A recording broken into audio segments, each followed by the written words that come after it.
Hi, my name is James Orvis, and in today's tutorial, we're going to be looking at the synth in Mind Against and Ether's Eclipse. I think I pronounced A for Ron, maybe I'm wrong, probably. Like, correct me if I'm wrong. I don't know how you're going to do that with text, but you can have a go. So let's have a quick listen to this, and then I'll show you how we can create the sound.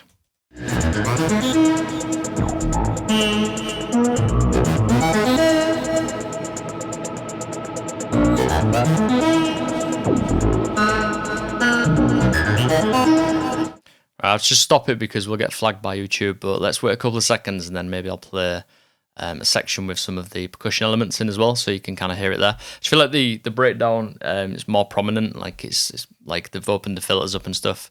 So when it's playing, it sounds like this.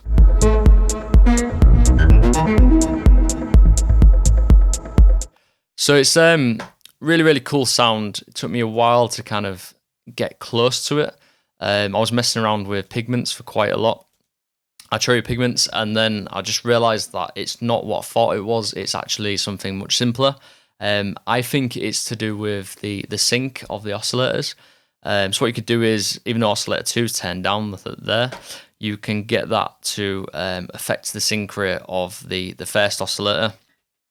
And by putting it in a different octave and messing around with the frequency of oscillator 1, you can get these kind of really like weird sounds, which are very similar to the record you just heard. The end result of mine sounds a little bit different, but it's the same kind of concept. And I think to get something very close to what Mind Against have got, I think it's a case of synth selection. So here I've used the Repro 5 by U-he, and I thought that might be the one because it's similar to what they've got one in the studio, which I've seen on pictures. But it could be something different. I mean, they've got loads of synths. They work with Hannes Berger a lot, I think. Again, correct me if I'm wrong, but like his synths, he's got like a massive synth collection as well. So it could be anything, could be any of those. But I thought this was pretty close, and I really liked the end result. And as you can see, I've tried many times to get close to it. So this is version 9, which is the best one, I think. But I really like it. I've saved it. I'll probably use it in a future production of my own as well, just because I really like the sound. So I'm going to show you like a poor version of it to start with, because I've switched everything off, all the processing and all these effects at the bottom as well. So we'll look at the basics of the patch, and I'll show you how we got it. I quickly did the MIDI notes, which was similar to the breakdown. So I think this is how it goes.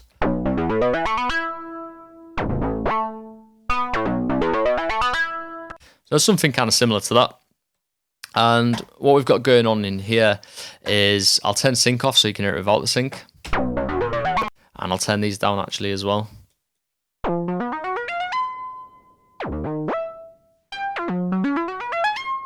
So you'll notice that the frequency of oscillator 1 is moving around. And I've got these set up to sawtooth and square. And turn the pulse width up of the square oscillator. I felt like that tone worked really nicely. So yeah, this is kind of modulating around, and what's modulating that is velocity. So what I've done here is a little trick. So I've sent velocity at random. So velocity. So this is affecting the MIDI notes, and it's changing the velocity of them. And then what I've done here is on the matrix, I've set up the velocity changes to affect oscillator A frequency, and also oscillator B fine tune as well. So just to add a little bit of wobble in there, because when we set up the sync later on, this one is actually going to control the pitch, whereas oscillator 1, even though that's the one we've got open, that's not going to change the pitch. That's just going to change the rate with the sync. So let's have a listen to this. I'm going to start to bring this in now.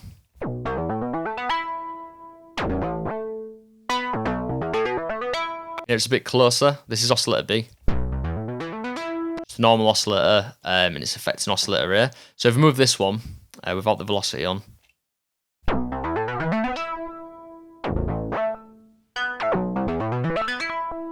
so you can hear by doing all of that, it doesn't affect the pitch, but it affects, like I said, the sync. But then if you do this one, that one does affect the pitch, even though it's not open. So I hope you've got that. I've explained it in quite a weird way. It's basically Like I said, what I've done there is added a bit to the fine tune of this one. So it's just modulating the fine tune of it, so we get a little bit of wobble to make it sound more analog. And then the first one, that's moving this around, so we get that nice kind of like squelchy movement going on. The next thing that I wanted to do is, I felt like it was kind of close, but it wasn't close enough. So what I did was I opened these up. So these are affecting frequency here, and also pulse width as well. So the pulse width and the frequency of these. And the sources are coming from the filter envelope. So the filter envelope here, and also oscillator B. So it's just got a bit more modulation going on. So I'll take these down and we'll bring them up.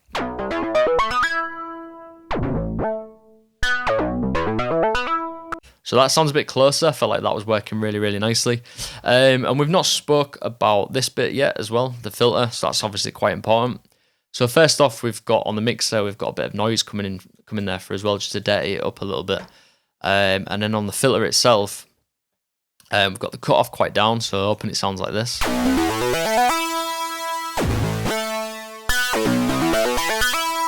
Quite a nasty little sound. So we've got that down, and then we've got the envelope amount all the way up to this point.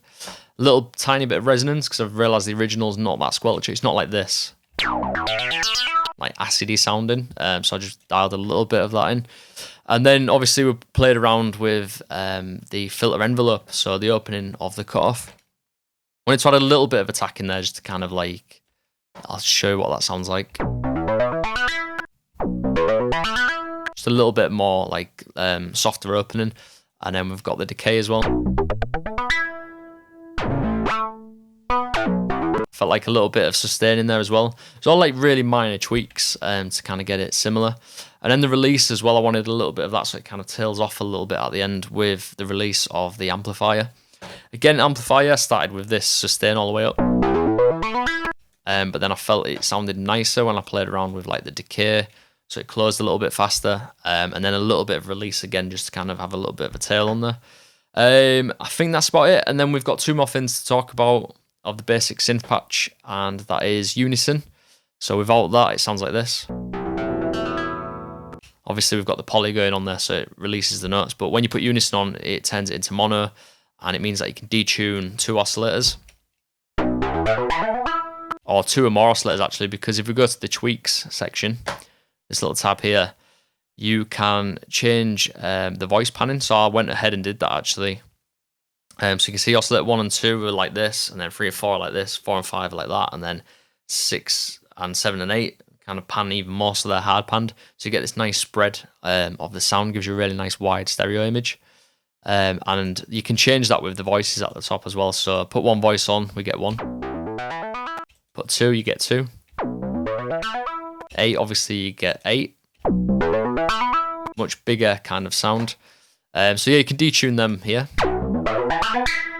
Not on the original as much, but you can play around with that if you're using this kind of patch in your own productions. I really like the sound of that when you open it up. And lastly, we've got the glide as well. So without it, it sounds like this. So it sounds similar to the original, but then it didn't have that kind of like, when you hear the bass notes coming on the break, it's got this kind of like weird drop down. Now, I don't know if they automate the glide a little bit in the track as well, because some of the notes are more prominent than others. So I'll start to dial this in, you can hear what this sounds like.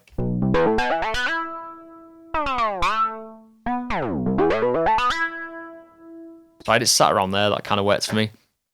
So the sound's getting there, but it's just not beefy enough really. So the next thing that I wanted to do was to add effects, and this is the first time I've used this synth actually, so I thought, why don't I use the ones that are in there and have a play around with them, see what they're like. So the first one I noticed was this distortion, and I had a flick through these, played around with them all, felt like soft clip works really nice for me. So we've just dialed a little bit in, and then used the mix knob to kind of dial it in. Actually, what I'm going to do is switch these off.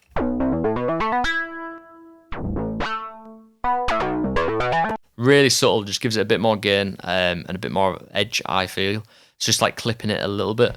And then the next thing I found was this velvet thing here, which is, I'm guessing it's like it emulates like tape and pedals and fuzz and things like that. So I went through them, found tape heavy was like really, really nice, and really ramped it up actually.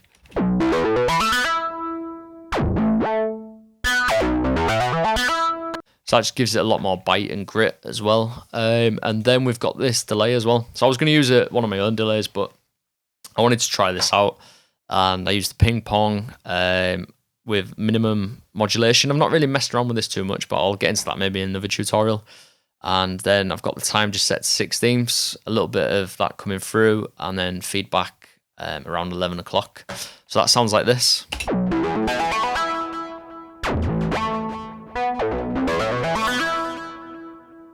I had to play around with these, but I didn't feel they were kind of doing it for me, so I left them out of the equation and wanted to add my own in later down the line. So now we've got like the basic synth patch set up. Next thing I wanted to do was add some analog warmth, so tape and channel, and then we've used this little trick that I've started using recently, which is to use a slate preamp in between the tape and the channel to add even more kind of dirt. So let's switch these off and you can hear what the analog emulations are doing.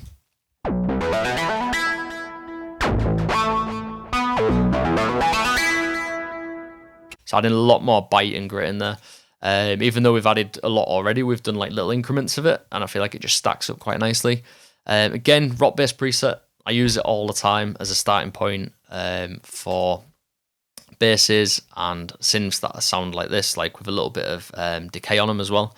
Basically anything that emulates like the same envelopes as like a rock-based sound. So what I did here was I just opened up the attack a little bit, so it was like more towards slow, just to let the initial kind of punchy transient come through. And then because it's quite a fast sounding patch with all of the arpeggiated kind of sound, I wanted the release to kind of ease off quickly, so it's not just completely compressing it. So I played around with them till I got it where I wanted it to be. And then we're using about 3 dB of gain reduction just to kind of tame it, because if I take this off, you'll notice on here, because as the notes go up the scale, they kind of boost a little bit on the top notes. So what I wanted to do is just tame them a little bit with compression. So I'll just quickly turn all this off. So we've got that going.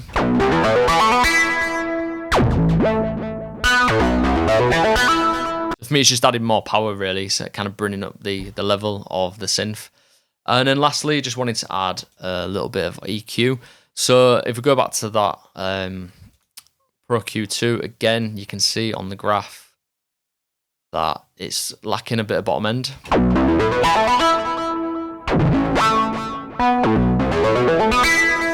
Compared to the top end, so I just wanted to level it out a little bit. So what I've done is use this custom EQ, and then I put it at 200 Hz, so it's a shelf, a low frequency shelf, and then I boosted that quite significantly.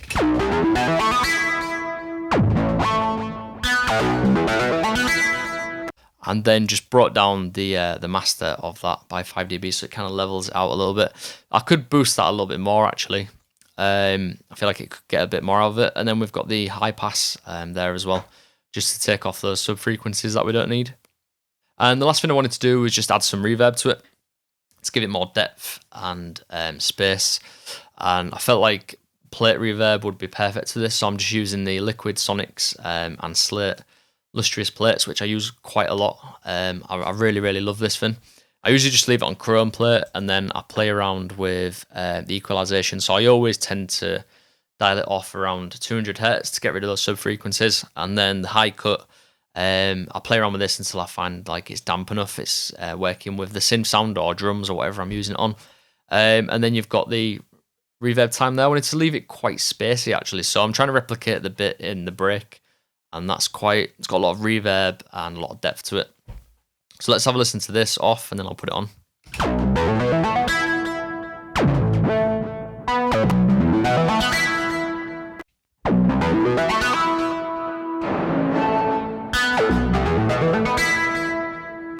So it might be a bit too swampy. Obviously, when I start to build up a mix and use that sound, I might have to dial that back a little bit.